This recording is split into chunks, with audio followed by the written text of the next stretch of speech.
Good morning friend, standard 9 chapter number 5 જે છે સજીવનો પાયોનો એકમ કન્ટિન્યુઅસ કરીશું. 5.2 સુધી આપણે આવ્યા હતા.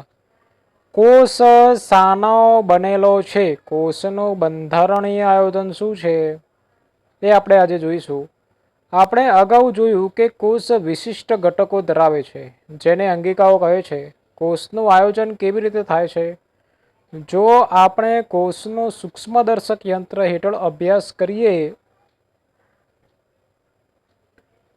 તો આપણને પ્રત્યેક કોષમાં મોટે ભાગે 3 લાક્ષણિકતા જોવા મળે છે: કોષરસ પટલ, કોષ કેન્દ્ર અને કોષરસ. આ બધી લાક્ષણિકતાને લીધે કોષમાંની બધી પ્રવૃત્તિઓ અને કોષની તેમજ પર્યાવરણ સાથે આંતરક્રિયાઓ શક્ય બને છે. ચાલો આપણે જોઈએ તે કેવી રીતે થાય છે.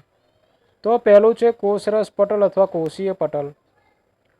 કોષનું આ સૌથી બહારનું આવરણ છે. તે કોષને તેના બાહ્ય પર્યાવરણથી અલગ કરે છે. કોષરસ પટલ કેટલાક દ્રવ્યોને કોષમાં પ્રવેશ આપવાની તેમજ કોષની બહાર નીકળવાની મંજૂરી આપે છે.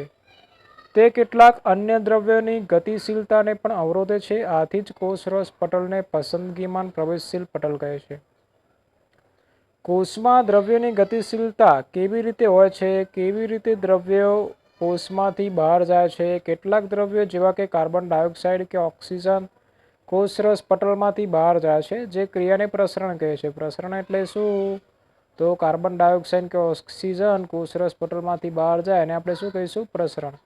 આપણે પ્રસરણની ક્રિયાનો અભ્યાસ અગાઉના પ્રકરણોમાં કરી ચૂક્યા છીએ. આપણે જોયું કે દ્રવ્ય વધુ સંકેન્દ્રણ તરફથી ઓછા સંકેન્દ્રણ તરફ ત્વરિત ગતિશીલતા ધરાવે છે. આવી જ કંઈક ઘટના કોષોમાં જોવા મળે છે. દાખલા તરીકે જ્યારે કોષોમાં CO2 જેવા કેટલાક દ્રવ્યનું સંકેન્દ્રણ વધે, જ્યારે કોષની બહારના પર્યાવરણમાં કોષમાંના CO2ના સંકેન્દ્રણની સાપેક્ષે સંકેન્દ્રણ ઓછું હોય છે, ત્યારે CO2ના આ સંકેન્દ્રણ તફાવતને લીધે કોષમાંનો CO2 કોષની બહાર નીકળી છે, જે પ્રસરણ થાય છે. તેવી જ રીતે જ્યારે કોષમાં ઓક્સિજનનું સંકેન્દ્રણ ઘટે છે, ત્યારે ઓક્સિજન કોષમાં પ્રસરણની ક્રિયા દ્વારા જ પ્રવેશે છે. આથી પ્રસરણ વાત વિનિમય માટે કોષ તેમજ કોષના બાહ્ય પર્યાવરણ વચ્ચે અગત્યની ભૂમિકા ભજવે છે. પાણી પણ પ્રસરણના નિયમો અનુસરે છે. પાણીના અણુઓની ગતિ આવી જ પસંદગીશીલ પ્રવેશશીલ પટલ દ્વારા થાય છે, જેને આશ્રિતિ અથવા અભિસરણ કહે છે. પાણીમાં દ્રાવ્ય પદાર્થની માત્રા એ કોષરસ પટલમાંથી પાણીની ગતિ પર અસર કરે છે. આમ આશ્રિતિ માટેનો એક પરિવર્ધક માર્ગ છે કે જે પાણીના વધુ સંકેન્દ્રણ તરફથી પસંદગીમાન પ્રવેશશીલ પટલ દ્વારા પાણીના ઓછા સંકેન્દ્રણ તરફ સમતુલન ન સ્થપાય ત્યાં સુધી વહન પામે છે. શર્કરા કે ક્ષારના પાણીથી બનેલા દ્રાવણમાં જો પ્રાણી કોષ કે વનસ્પતિ કોષને આપણે મૂકીએ તો શું થશે? 3 બાબતો થશે. જો કોષની ફરતે આસપાસનું માધ્યમ પાણીના વધુ સંકેન્દ્રણ હોય, અર્થાત બહારનું દ્રાવણ ઘણું મંદ હોય, જેથી કોષ આશ્રિતિ દ્વારા પાણી મેળવે છે, આવા દ્રાવણ હાઇપોટોનિક દ્રાવણ તરીકે ઓળખાય છે. પાણીના અણુઓ મુક્ત રીતે કોષરસ પટલ દ્વારા બંને દિશામાં વહન પામી શકે છે, પરંતુ વધારે પાણી કોષમાં પ્રવેશે ત્યારબાદ તે દૂર જાય છે. ચોક્કસ પરિણામ એ છે કે કોષમાં પાણી પ્રવેશવાથી કોષ ફૂલેલો જોવા મળે છે.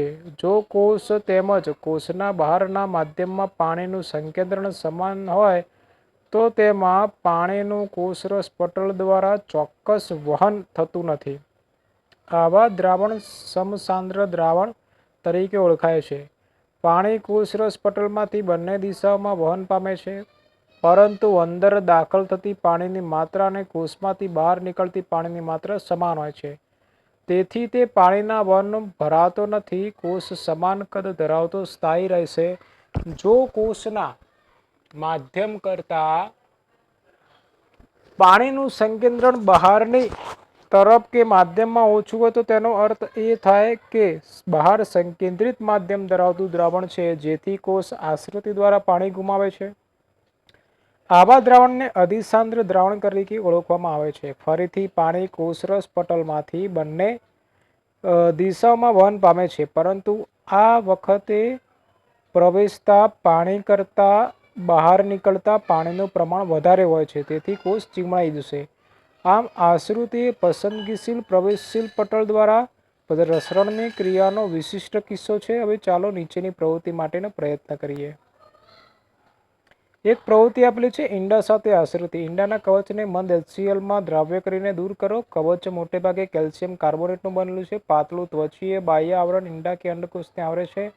ઈંડાને શુદ્ધ પાણીમાં મૂકો અને 5 મિનિટ પછી અવલોકન કરો. આપણે શું અવલોકિત કર્યું? આશ્રુતિ દ્વારા પાણી તેમાં પસાર થવાને લીધે શું થશે? ઈંડું ફૂલી જશે. તેવી જ રીતે કવચવિહીન ઈંડાને સાંદ્ર ક્ષારીય દ્રાવણમાં મૂકો અને 5 મિનિટ માટે અવલોકન કરો. ઈંડું શું થશે? સંકોચન પામે છે.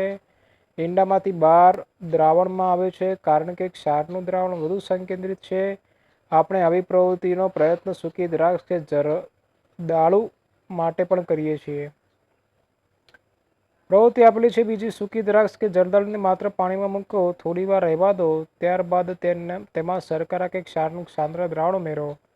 નીચેનું અવલોકન મળશે. જ્યારે તમે પાણીમાં મૂકવામાં આવે ત્યારે પાણી પ્રાપ્ત કરીને ફૂલે છે. અલબત્ત જ્યારે તેને સંકેન્દ્રિત દ્રાવણમાં મૂકવામાં આવે ત્યારે તેઓ પાણી ગુમાવે છે અને છેવટે ચીમળાઈ જાય છે. એક કોષીય મીઠા જળના સજીવો અને મોટાભાગના વનસ્પતિ કોષો આશ્રુતિ દ્વારા પાણી મેળવે છે. વનસ્પતિ મૂળ દ્વારા પાણીનું શોષણ કરે છે. તે પણ આશ્રુતિનું એક ઉદાહરણ છે. આમ કોષના જીવનમાં પાણી અને વાયુઓના વિનિમય માટે પ્રસરણ એક અગત્યની ઘટના છે. વધુમાં પ્રસરણ દ્વારા કોષ તેમના પર્યાવરણમાંથી પોષણ પણ મેળવે છે. વિભિન્ન અણુઓ કોષમાં તેમજ કોષની બહાર ઉર્જાની જરૂરિયાત દ્વારા વહન પામે છે. કોષરસ પટલ લવચિકતા ફ્લેક્સિબિલિટી ધરાવે છે, જે કાર્બનિક અણુઓનું બનેલું છે. તેને લિપિડ્સ અથવા પ્રોટીન કહે છે. જો કે આપણે માત્ર ઇલેક્ટ્રોન માઇક્રોસ્કોપ દ્વારા કોષરસ પટલની સંરચનાનું અવલોકન કરીએ છીએ. કોષરસ પટલની તરલતાએ કોષને ખોરાક તેમજ બાહ્ય પર્યાવરણમાંથી દ્રવ્યનું ગ્રહણ કરવા માટે સક્ષમ બનાવે છે. આવી ક્રિયાઓને કોષરસના અંતર્વહન તરીકે ઓળખાય છે. અમીબા તેમનો ખોરાક આવી જ ક્રિયાઓ દ્વારા મેળવે છે. પ્રવૃત્તિ આપેલી છે, પુસ્તકાલય કે ઇન્ટરનેટ ઇલેક્ટ્રોન માઇક્રોસ્કોપ વિશે ચર્ચા કરવાની છે. કોષ દિવાલ જે છે આગળના ટોપિકની અંદર જોઈશું. કોઈ પણ પ્રકારની ક્વેરી પ્લીઝ કોલ કરો and like, share and subscribe.